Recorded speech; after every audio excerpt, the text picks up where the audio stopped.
When is the right time to have sex with a man?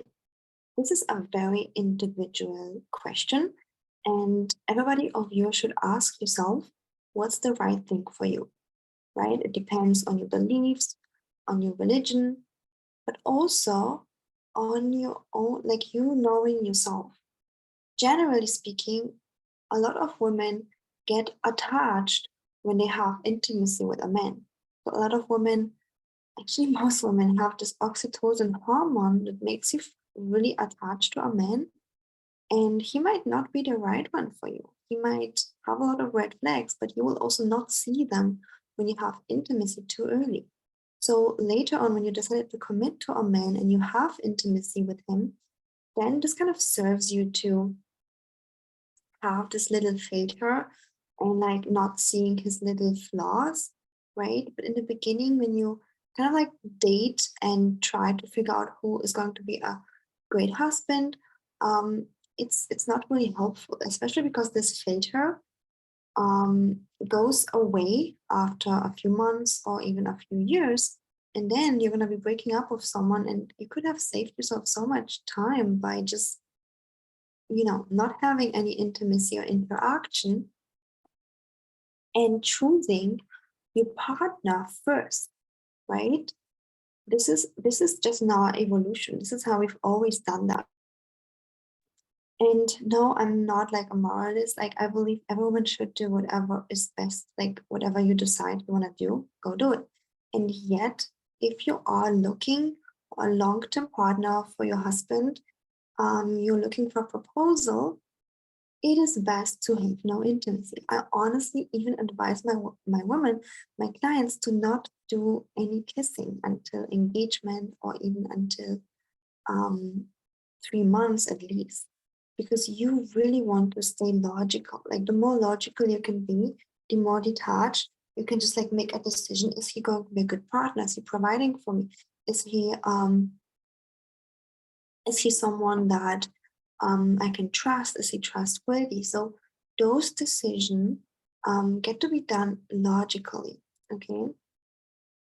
And that is why I believe like it's best to even hold out until like at least engagement or marriage, okay? Because you will get attached. And when intimacy happens, unless you're married, you become the kind of like lower position partner. Okay. And I mean, you can argue with me, do that, but honestly, this is just how it is. I've seen this over and over and over again. All right. When you're married, the guy is committed, it's like all good. But when you're just like having casual encounters, you become the lower position. Like he oftentimes doesn't even want to marry you anymore, unless he just simply settles because, he's just so used to you, and it's just too hard for him to find a new mate. But uh, especially millionaires, like a healthy, masculine, empowered man, he wants to work hard for you. He wants to claim you. And if he's available, he's healthy, he will wait. He will work hard for you. Right? So again, you choose your own boundaries. Yeah, I'm just sharing my own opinion, which is not only just an opinion, mixed with so much experience, so years of coaching women um, with the dating experience. Yeah. However, whatever rule you make for yourself and boundary, write it down, have it clear. Don't let yourself being swept in the moment, and don't let yourself being pushed by a guy. Men will tell you everything. They'll be like, yeah, but when you sleep with me, then I'll provide for you. Then you win me over to be your husband. And like this is such a BS, because when you ask them, how many women did you sleep with before? How many women did you sleep with before? They would like tell you like a large number. And then you ask them, so why aren't you married to them? Because they just don't want the woman who gives it up. They want the woman who doesn't give it up. Like this is just male's nature. Men are hunters. They want something that they can't have. It's just what it is. So basically you can use this as a strategy game, okay? But it's like even aligned with most women hormones. So most women can't handle the intimacy because like they'll be attached and then like if you already got all of you before marriage, why should you marry? Like marriage isn't always a benefit for a man. All right, so why should he marry you? That is why I'm saying like hold it out. And the best part about those boundaries is that you get to make a logical decision if you want this man as your partner or not. And if you don't kiss them, it's just going to be a simple goodbye if it's not a match. No breakup, no crying, no drama, nothing. It's just a simple goodbye, right? I mean, you probably experienced that. Like a breakup from a partner makes women really, really grieve. And that detaches from the emotions, the heart is closing. And that is why so many women end up single later forever, not because they can't find someone, because the heart is so closed after the painful breakup. Like it literally is not good for a woman to go through a breakup. And yeah, even for the polarity's sake, if a woman gives up like, intimacy before a real commitment, like you're already in a slower position, like the position switch. So if you want to be the one, the feminine one who is claimed, provided for, like don't give it up. Like it's even if you want it, don't do it, right? Wait.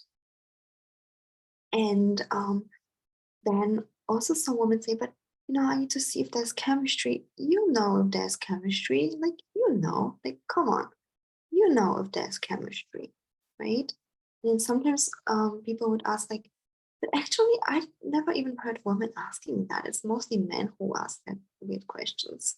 Like, what if the kissing is bad? Like you can learn to kiss and like the kissing won't be bad. Like if you're attracted to someone, the kissing will be good. Same with the intimacy itself, like right. So the encounter. What if the sex is bad? Men ask that. Like actually, one guy asked me that. Like he was like, "What if this is gonna be bad?" And I would be like, "Hmm. So you're trying to tell me that the sex with you is gonna be bad, right? So like if you tell me it's gonna be bad, like I don't want to try." He didn't know what to answer because the truth is, if a man is a healthy masculine man, he will want to make you happy and cherish you and please you.